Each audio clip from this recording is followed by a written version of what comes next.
Bismillahirrahmanirrahim. Assalamualaikum warahmatullahi wabarakatuh. Alhamdulillahirabbil alamin wal 'aqibatu lil muttaqin wala 'udwana illa 'alal zalimin. Wassalatu wassalamu ala imamil muttaqin nabiyyina wa habibina wa sayyidina Muhammadin wa ala alihi wa sahbihi ajma'in. Allahumma anfa'na bima 'allamtana wa 'allimna ma yanfa'una warzuqna 'ilman yantafi'una. Amma ba'd, ma'asyiral muslimat rahimani wa rahimakumullah. Ibu-ibu yang dirahmati Allah Subhanahu wa taala, kita panjatkan pujian kita kepada Allah dengan ucapan kita alhamdulillah. Alhamdulillah atas kebaikan-kebaikan yang terus Allah limpahkan kepada hamba-hambanya, kebaikan-kebaikan yang terus datang silih berganti, yang tidak pernah berhenti. Tidak ada satupun kebaikan yang dirasakan oleh seorang hamba kecuali datangnya dari Allah. Tidak ada satupun kebaikan yang dilakukan oleh seorang hamba kecuali dengan pertolongan Allah Subhanahu wa ta'ala. Oleh karena itu hendaknya kita terus tidak berhenti untuk memuji Allah, terus untuk kita mengucapkan alhamdulillah atas kebaikan-kebaikannya dan atas kesempurnaannya. Allah Maha terpuji, Allah berhak untuk selalu kita puji dengan ucapan kita alhamdulillah atas kesempurnaannya. Allah kita puji karena kesempurnaan dari nama-namanya yang husna, dari sifat-sifatnya yang mulia. Kita puji Allah atas kesempurnaan dari hukum-hukumnya yang penuh dengan keadilan. Kita puji Allah atas kesempurnaan dari ketetapannya, takdirnya yang penuh dengan hikmah. Oleh karena itu hendaknya kita terus memuji Allah Subhanahu wa taala. Dan pada kesempatan yang berbahagia ini kita mendapatkan kebaikan dari Allah. Allah memudahkan kita untuk berkumpul di majelis ilmu di saat banyak orang yang lalai terhadap ilmu, di saat orang itu bermalas-malasan untuk menuntut ilmu, membuang-buang waktu untuk hal-hal yang tidak bermanfaat, bahkan mungkin untuk bermaksiat. Namun Allah memberikan kebaikan kepada kita, memudahkan kita untuk melangkahkan kaki kita ke tempat yang mulia ini, untuk kita bersama-sama mempelajari agama Allah, mengambil faedah dari kitab Aqidah Ahlussunnah wal Jamaah, mafhumuha, khasaisu ahliha. Akidah Ahlussunnah wal Jamaah, maknanya, keistimewaannya, dan keistimewaan orang-orang yang mengikuti jalan ini. Ya, maka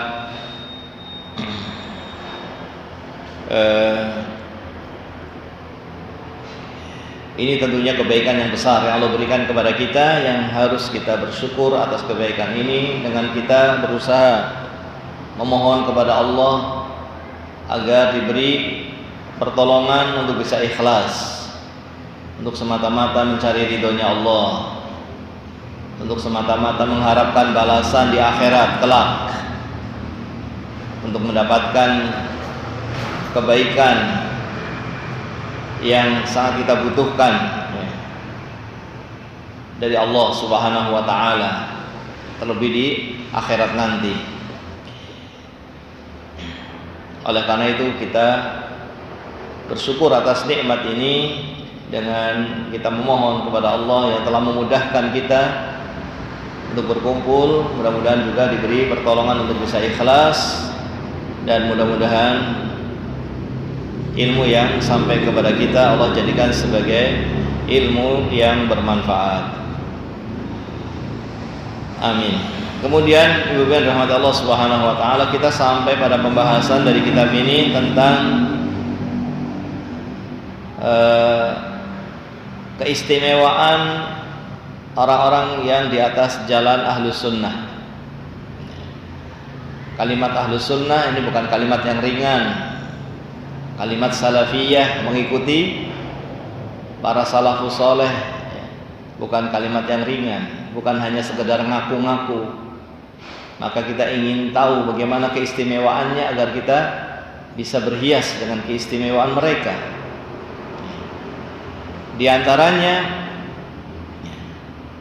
disebutkan dalam kitab ini yang kita setelah sebutkan dalam temanya adalah si'atul ufuq, panjang dan atau luasnya cara memandang, cara pandang yang luas, cara pandang yang tidak terburu-buru, tidak sempit. Ini salah satu keistimewaan dari ahli sunnah wal jamaah. Namun sebelumnya sebetulnya masih ada satu hal, cuma ya kita ikutkan, yaitu bab sebelumnya atau perkara sebelumnya tentang husnul khuluq, tentang akhlak yang mulia. Jadi kita baca dua masalah pada pertemuan ini. Masalah yang pertama adalah husnul khuluq, akhlak yang mulia. Fa ahlus sunnah wal jamaah ahsanun nas akhlaqa wa aktsaruhum hilma wa samaha wa tawadhu'a. Ahlus sunnah wal jamaah adalah sebaik-baik manusia dari sisi akhlaknya. Paling banyak lemah lembutnya, paling banyak dalam mudah memaafkannya, dan paling banyak pula dalam tawadhu'nya, tidak menyombongkan dirinya, tidak merendahkan orang lain. Ahlus sunnah wal jamaah orang yang memiliki sifat tawadhu, tidak merendahkan orang lain. Dia menasehati, dia mengingkari kemungkaran, tapi dia tidak merendahkan orang. Dia tidak merasa dirinya lebih baik dari yang lainnya, tidak. Ya.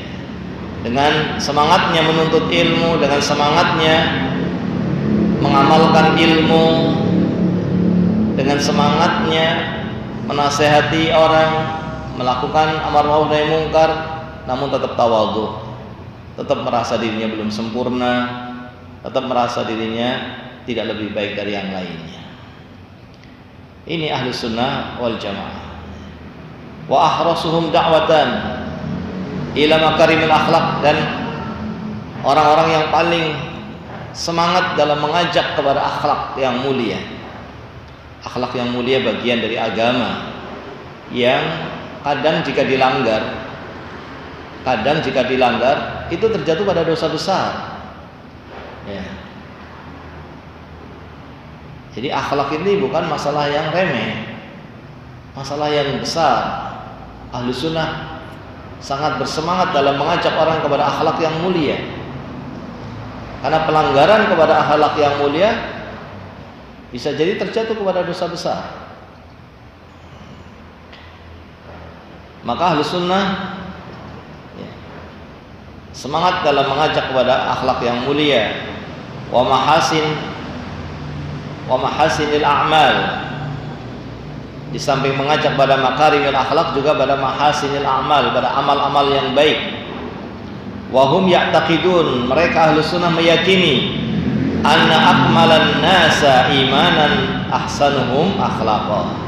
Ahlus sunnah meyakini bahwa manusia yang paling sempurna imannya adalah mereka atau dia yang paling baik akhlaknya. Yang paling sempurna imannya itu yang paling baik akhlaknya. Lalu bagaimana kemudian akhlak itu menjadi hal yang dianggap remeh? Akhlak merupakan bagian agama kita yang sangat besar. Fayandubun ila antasila man qata'aka. Maka ahlus sunnah menganjurkan manusia untuk menyambung orang yang memutus hubungan denganmu, Orang yang memutus hubungan dengannya dia sambung. Apalagi orang yang masih menyambung hubungan, ya tentunya dia akan menyambung hubungan kerabatnya. Dia akan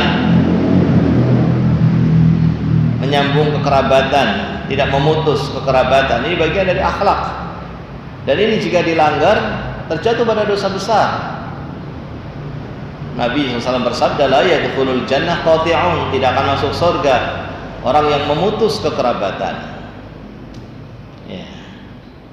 Wa tu'ti man haramaka, dan ahlu sunnah juga menganjurkan untuk engkau memberi orang yang tidak memberi kepadamu, yang dia itu memutus pemberian kepadamu, memutus pemberiannya kepadamu, kamu jangan memutus untuk terus memberi kepada dia.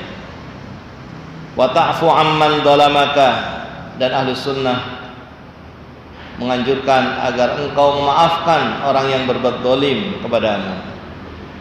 Memaafkan orang yang berbuat dolim selama itu adalah hal yang akan menjadi sebab kebaikan bagi dia, selama itu akan menjadikan kemaslahatan, ya, karena dia kalau dimaafkan dia akan menjadi semakin baik.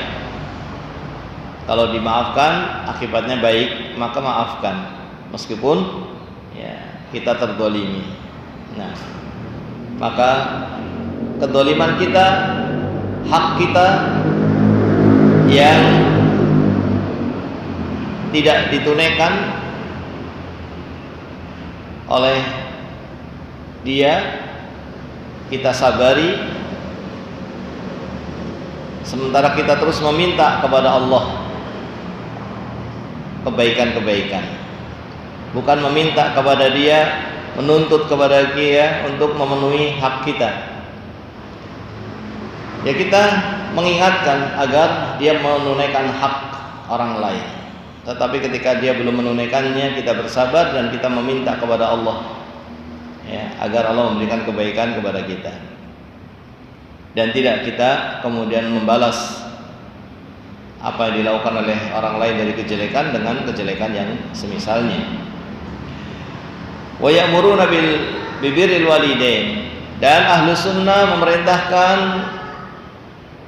agar berakhlak dengan akhlak yang mulia yang berupa birrul walidain, berbakti kepada kedua orang tua. Maka ini menjadi hal yang dia perintahkan manusia untuk melakukannya, perintahkan anak-anaknya, melatih anak-anaknya untuk birrul walidain, melatih anak-anaknya untuk berbuat baik kepada orang tuanya, kepada kakek neneknya, yang juga termasuk orang tua bagi mereka. Wasilatul arham, menyuruh untuk bersilaturahim. Wa husnil jiwar, memerintahkan untuk berbuat baik kepada tetangga. Wal ihsan ilal yatama, berbuat baik kepada anak yatim. Wal masakin, kepada fakir miskin. Wabnas sabil, kepada orang yang kesulitan di jalan. Ya, warifqi bil mamluk, berbuat lemah lembut kepada budak. Wa yanhauna 'anil fakhr wal khuyala wal baghi wal istitala 'alal khalqi bihaq wa bighairi haqq. Wa ya'muruna bi ma'alil umur wa yanhauna 'an safasifiha aw safsafiha. Dan sebaliknya ahlu sunnah melarang, ya, manusia dari bersikap sombong, melebihkan dirinya dari yang merasa lebih dari yang lainnya, merendahkan orang lain, berbuat zalim, ya, dan menyakiti orang lain, nah, atau memerintahkan kepada hal-hal yang tidak baik. Ini Ahlus Sunnah wal Jamaah, memperhatikan masalah akhlak,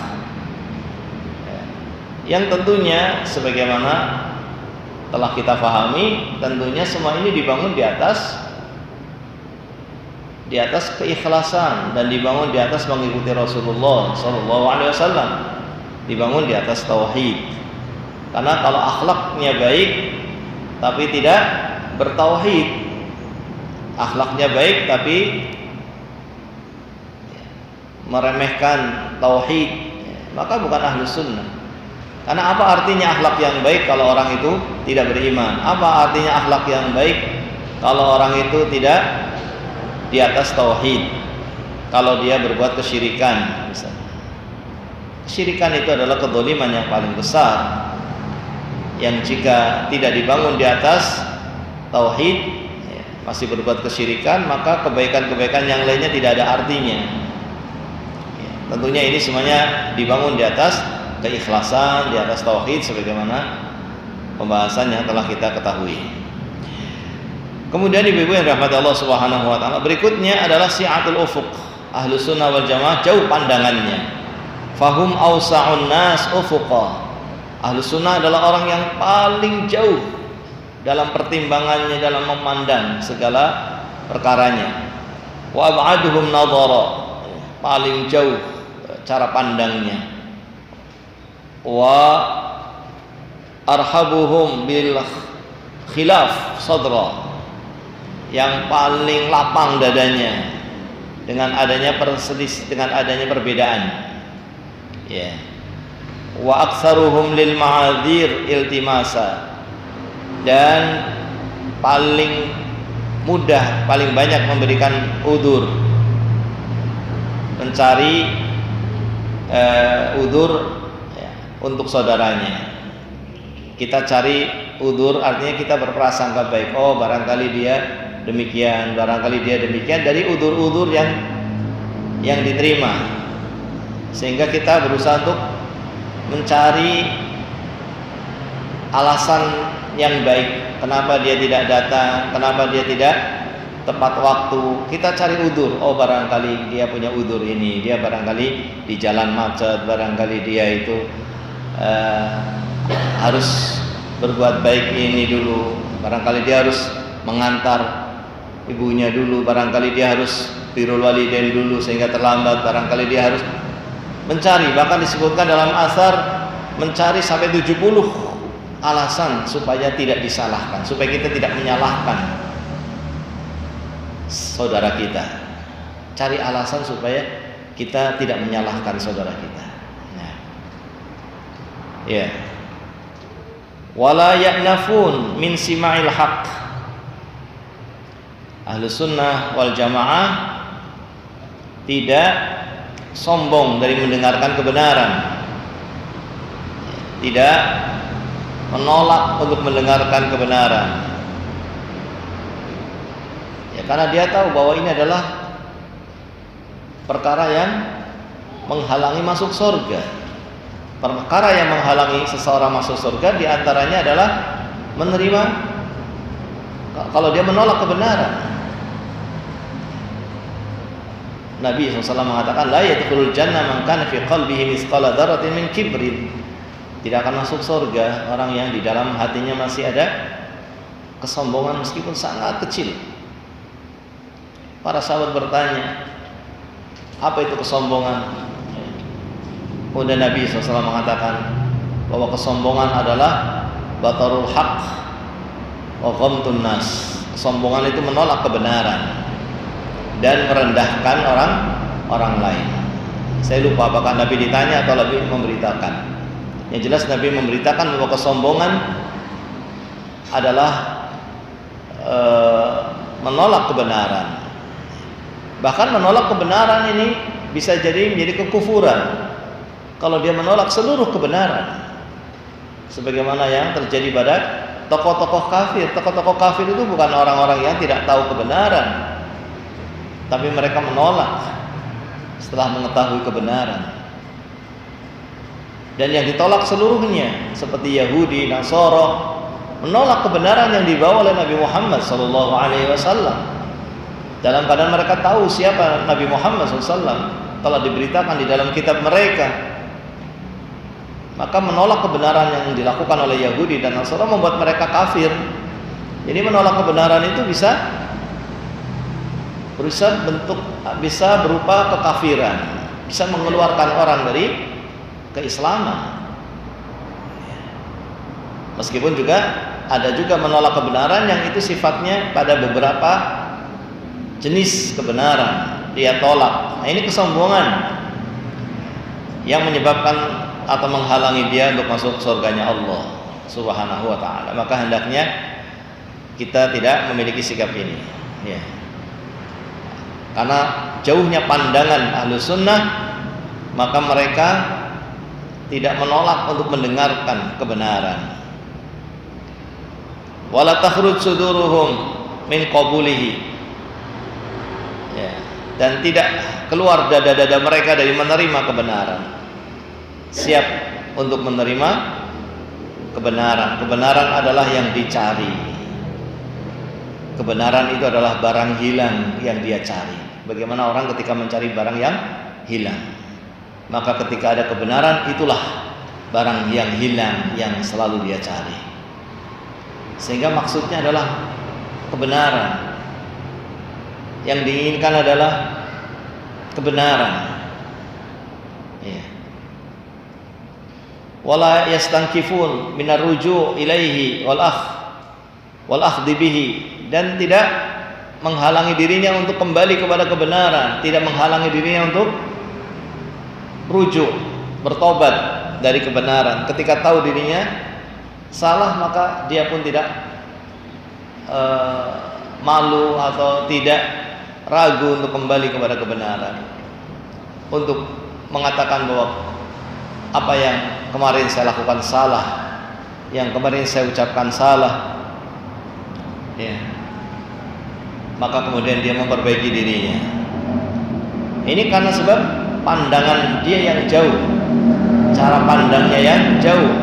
Bagi sebagian orang, ya, mungkin menerima kebenaran adalah menurunkan derajatnya mungkin, karena kebenaran itu datangnya mungkin dari lawannya, datangnya mungkin dari anak kecil, sehingga dia menolak. Bagi dia menerima kebenaran mungkin suatu hal yang merendahkan dia. Tapi ahlu sunnah tidak, karena pandangannya yang jauh, maka dia tidak memahami seperti itu.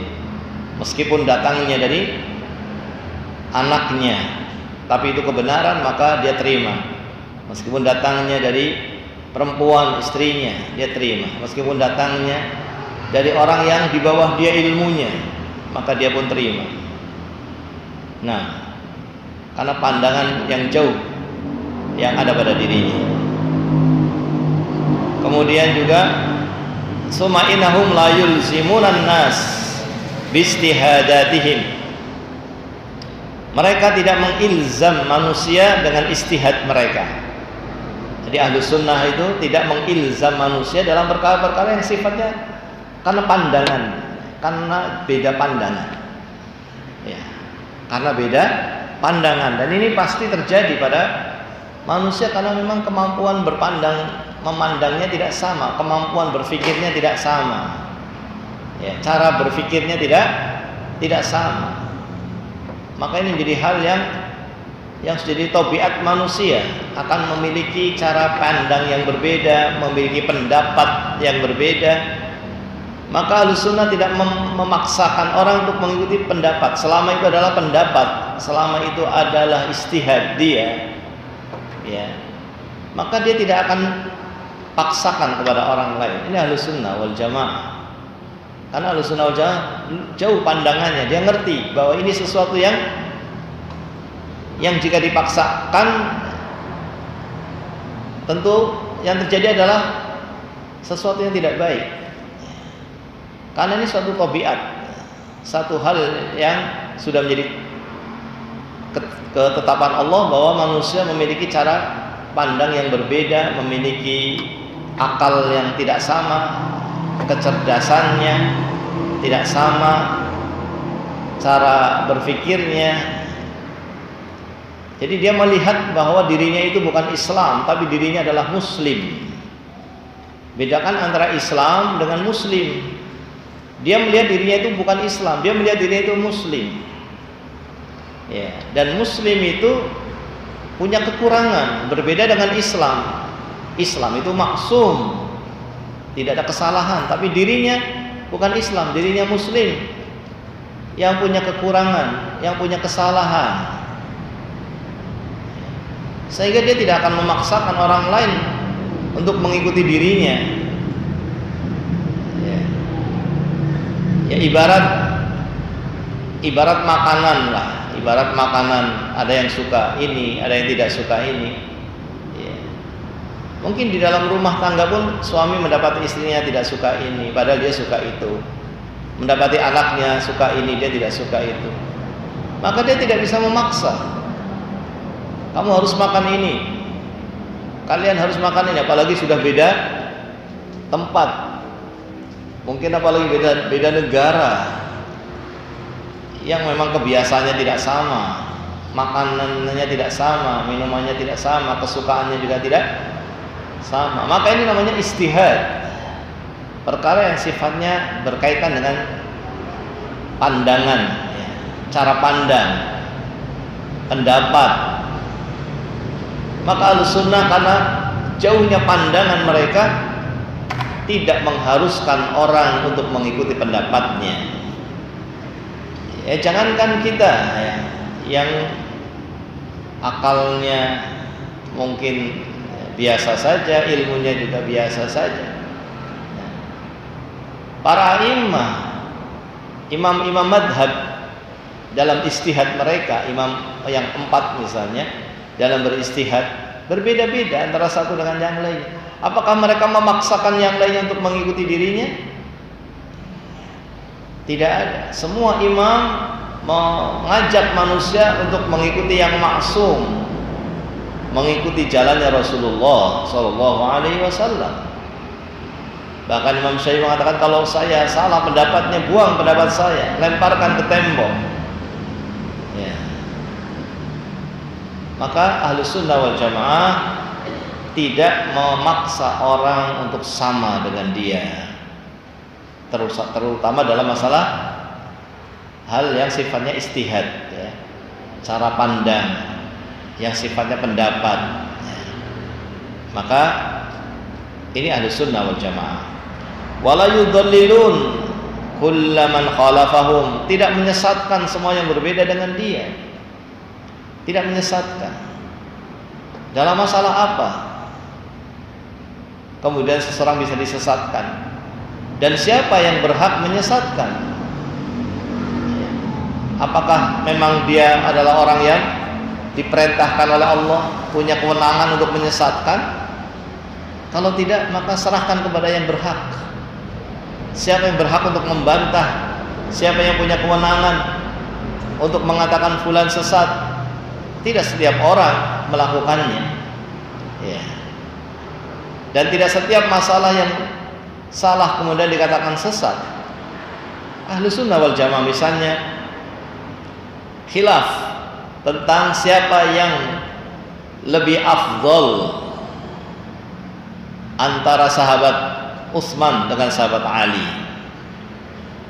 Ini masalah yang ada khilaf, meskipun kemudian semacam ya sudah menjadi konsensus, sudah menjadi hal yang seperti disepakati, ya, para ulama berpendapat sahabat Utsman lebih afdol dari sahabat Ali. Tapi ketika ada khilaf dalam masalah ini, ketika ada yang berbeda, ini tidak disesatkan, karena memang masalahnya ada khilaf, ada khilaf. Tetapi masalah siapa yang menjadi khalifah lebih dulu, yang berhak menjadi khalifah lebih dulu, yang harus diakui sebagai khalifah lebih dulu, siapa yang diakui sebagai khalifah lebih dulu, Utsman atau Ali? Utsman sebagai khalifah sebelum Ali. Ini tidak ada khilaf, tidak ada khilaf. Ya. Kemudian muncul orang-orang Rafidhah, orang-orang Syiah yang menganggap bahwa Abu Bakar, Umar, Utsman telah mengambil haknya Ali sebagai khalifah. Ini menyelisih ijma. Ya, kalau seperti ini disesatkan. Kalau seperti ini kita katakan sesat. Rafidhah sesat, dan yang menyesatkan pun para ulama. Yang menyesatkan pun para ulama. Yang menyesatkan pun mereka yang punya wewenang.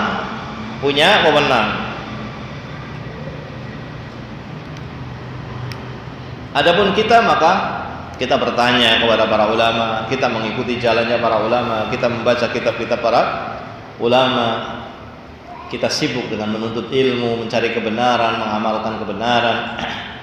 Ya, tidak disibukkan dengan menyesatkan orang. Ya. Nah, kecuali kalau memang dikatakan sesat di dalam Al-Quran, disebutkan sesat di dalam hadis, kemudian juga oleh para ulama dijelaskan sebab-sebab kesesatannya. Bukanlah suatu aib untuk kita mencari tahu orang itu sesat kenapa, menanyakan mengapa, itu hak kita. Menanyakan mengapa orang itu dikatakan sesat, kita hak kita untuk mendapatkan penjelasan. Karena di sini tidak ada ilzam, tidak ada pemaksaan harus sama dalam beristihad, harus sama dengan pandangan saya, tidak ada. Ahlus sunnah pandangannya jauh, sehingga tidak bermudah-mudahan dalam menyesatkan orang yang menyelisihinya.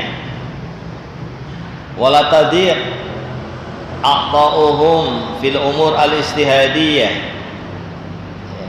tidak sempit dalam perkara-perkara yang sifatnya istihadiyah, allati takhtali fiha afhamun nas, yang berbeda-beda ya, dengan sebab istihad tadi hasil lisannya beda, hasil kesimpulan dengan cara pandangnya berbeda. Wahum kadzalika yahrisun 'alal masalih al-kubra walau adda bihim dzalika ila al-irtikabi ba'dil mafasidil sughra. Ahlus sunnah wal jamaah pun sangat memperhatikan kemaslahatan yang lebih besar, mendahulukan kemaslahatan yang lebih besar, meskipun harus terjatuh kepada melakukan kerusakan tapi lebih kecil, meskipun harus karena pilihannya cuma dua, kalau dilakukan akan menyebabkan kerusakan yang sangat besar kalau dilakukan. Kalau ditinggalkan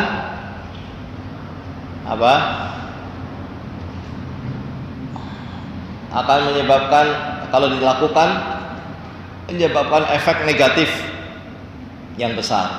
Kalau ditinggalkan ada efek negatif tapi lebih kecil, maka dia melakukan yang efek negatifnya lebih kecil, meskipun itu salah juga karena dia telah terjatuh kepada hal yang juga ada negatifnya, tapi lebih besar kalau dilakukan, maka dia tidak melakukannya.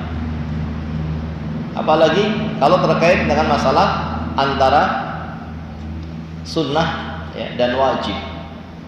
Misalnya sholat di lapangan untuk sholat Id, itu hukumnya sunnah.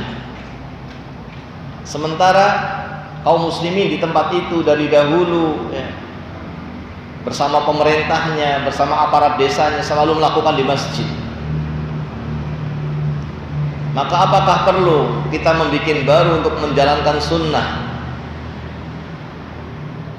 Perlu kita membuat yang baru untuk menjalankan sunnah yang kemudian menyelisihi apa yang sudah dilakukan oleh masyarakat dengan pemerintah desanya yang biasa melakukan di masjid. Untuk menjalankan sunnah, tapi kita akan melanggar kebersamaan.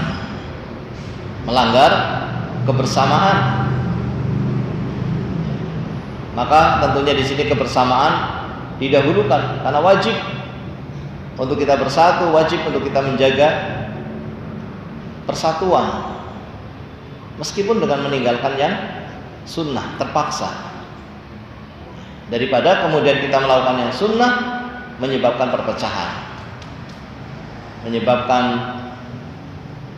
adanya ketidakbersamaan. Maka kebersamaan jadi pertimbangan yang lebih besar, misalnya begitu. Iya. Wa kama annahum yahrisun ala tashihil akhta. Ahlus sunnah juga tidak membiarkan kesalahan. Menyalahkan itu hal yang biasa, tapi menyesatkan bukan hal yang biasa. Salah tidak harus sesat. Menyalahkan hal biasa, karena salah kita salahkan. Tetapi perselisihannya hanya di lisan, salah, tidak sampai ke hati, tidak sampai kemudian membenci dengan hati kita dalam perkara-perkara yang sifatnya istihadiyah, atau dalam perkara-perkara yang memang sifatnya ada khilaf, ya. Tapi khilafnya khilaf yang kuat, yang lemah, khilaf yang lemah. Satunya pakai dalil, satunya dalilnya sahih, satunya dalilnya lemah, misalnya. Atau satunya hadis sahih, satunya hadis palsu. Ya maka kita salahkan. Tapi kalau sama-sama dalilnya kuat, maka tidak perlu kita untuk mengingkari. Kita salahkan tapi tidak kita mengingkari, hanya sebagai penjelasan. Tidak sampai kemudian sampai ke dalam hati menjadi musuh, bahkan mungkin lebih dimusuhi daripada orang kafir. Tentunya tidak seperti itu. Ini ahlu sunnah wal jamaah. Ahlu sunnah tidak membiarkan kesalahan, karena kalau dibiarkan hatta la tadilal ummah, supaya tidak sesat umat ini, ya, disalahkan, ketika salah disalahkan, tapi tidak sampai masuk ke dalam hati jadi musuhnya, ya. Atau mengharuskan, mengilzam orang, dilihat yang sudah saya nasihati bagaimana dia jalankan apa tidak. Tugas kita menasihati, selesai, tidak perlu kita mengawasi orang tadi menjalankan atau tidak menjalankan, itu urusan dia. Fahum kadzalika yahrisun ala alla tafarruq alla tatafarraq ala alla taftariqal ummah inda adna nazilah. Mereka berusaha untuk tidak berpecah, tidak terpecah belah, tidak berpecah umat ini hanya karena satu masalah yang terjadi, hanya masalah kecil, hanya masalah yang memang istihadiyah atau khilaf, ya. Dengan khilaf yang kuat tidak perlu saling mengingkari, karena semuanya ada dalilnya. Kecuali khilaf yang lemah, satunya ada dalilnya, satunya tidak ada dalilnya, maka di situ tentunya kita mengingkari yang tidak ada dalilnya. Wa min madahiri si'atil ufuq indahum ba'dahum bu'duhum 'anit ta'assub al-maqit wat taqlid al-a'ma wal hizbiyah ad-dayyiqah. Dan termasuk pandangan jauhnya ahlu sunnah, jauhnya mereka dari ta'assub, jauhnya mereka dari membela orang tanpa dalil. Pokoknya harus saya bela, dia harus saya benarkan tanpa bukti, ya, tanpa melihat benar atau salahnya dia bela. Atau taklid a'ma, harus saya ikuti. Pokoknya kalau itu sudah menjadi adat istiadat nenek moyang harus saya ikuti. Ahlu sunnah tidak seperti itu, jauh pandangannya. Bagaimana dia membela orang yang dia tokohkan, sementara dia tidak di atas kebenaran, sementara dia tidak di atas kebenaran, sementara yang Allah cintai adalah kebenaran. Bagaimana dia akan mengikuti kebiasaan, ya, kalau ternyata kebiasaan itu tidak di atas ilmu? Bagaimana dia akan mengikuti nenek moyang kalau nenek moyangnya tidak di atas ilmu? Ahlu sunnah pandangannya jauh. Wal hizbiyah ad-dayyiqah, jauh juga dari hizbiyah, ya. Fanatik kepada kelompok, fanatik kepada majelis ilmunya, fanatik pada yayasannya, fanatik pada pondoknya. Tidak, ahlu sunnah wal jamaah tidak ada fanatik yang sempit seperti itu. Ahlu sunnah wal jamaah yang dicari kebenaran, yang dibela adalah kebenaran, yang diikuti adalah Rasulullah Sallallahu Alaihi Wasallam. Ya, barangkali ini ibu yang dirahmati Allah Subhanahu Wa Taala, pembahasan kita pada siang hari ini mudah-mudahan bisa difahami. Kemudian ini ada pertanyaan Assalamualaikum Ustaz, bagaimana hukumnya makan di restoran yang jelas menjual masakan didih darah ayam? Ya, yang ibu beli apa di situ? Ibu beli yang haram juga, yang ibu beli didihnya atau bukan? Kalau yang dibeli yang lainnya mudah-mudahan tidak mengapa. Tetapi semestinya ya, yang meskipun ini mungkin agak berat ya di tempat kita itu kalau beli ya mencari tempat yang di situ memang tidak ada menjual yang haram sama sekali. Nah, kalau masih bisa seperti itu, cari yang seperti itu. Tapi mungkin berat pada sebagian kita mau beli di warung, di sana ada rokok, di sana ada apalagi yang haram. Cari yang nggak ada rokoknya mungkin sulit. Cari di minimarket yang nggak jual yang haram, nggak ada haramnya sama sekali, mungkin sulit ya. Maka di situ ya terpaksa lah. Yang penting yang kita beli adalah yang halal. Tapi sebetulnya kalau kita masih bisa mencari, cari yang di situ tidak ada yang haram sama sekali. Cari kita beli di tempat yang di situ nggak menjual yang haram sama sekali, itu yang terbaik ya. Itu yang terbaik. Tetapi kalau tidak memungkinkan untuk mendapatkan itu ya, yang penting yang kita beli adalah sesuatu yang jelas halalnya ya. Wallahu ta'ala a'lam bishawab. Barangkali ini subhanakallahumma wabihamdika asyhadu an la ilaha illa anta astaghfiruka wa atubu ilaik. Assalamualaikum warahmatullahi wabarakatuh.